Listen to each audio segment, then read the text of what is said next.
There are 5 things that you guys must learn to never do with money. The first one is never spend all your money. Now, what happens if I give you $100 and you go out and spend all the money? You won't have any money. You'll be broke. You won't have any money, right? And in order for you to become wealthy, you must always remember that you save a part of your money and then you do what with the rest? And then you invest it. So you never spend all your money, even if it's a birthday gift. You save a portion and then you spend a little bit. Then the second one is never borrow money you can't repay. Now, we talked about the 2 types of debt. What are they? Good debt and bad debt.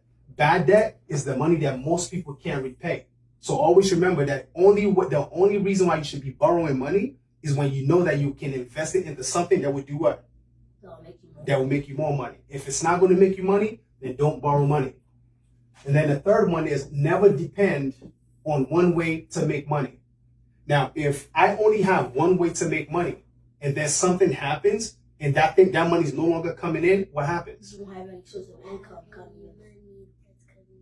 Exactly. But if I have 3 other ways and one way stop, what happens to the other 2?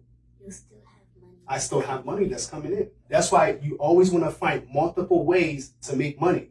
Okay? So always remember that. And then the 4th one is never use money to show off.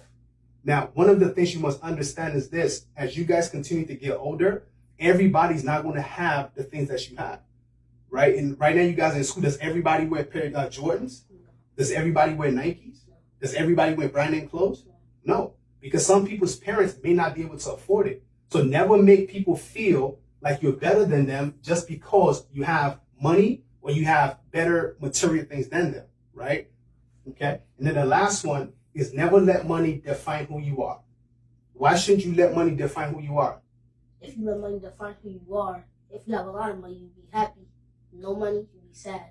And you shouldn't let money define who you are, because then you only have one way to make an emotion. Exactly, right? So happiness is something that you choose. So there are people who don't have money and they're happy, and there are people who have a lot of money and they're sad. Okay? So, but you can choose to be happy even if you don't have money. All right? I don't have a lot of money. I'm still happy.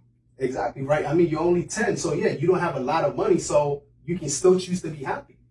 All right? So happiness is something that we choose, and sadness is something that we choose. But money does contribute to things that can make us happy, right? Because if you have money, guess what? You can live in a better neighborhood.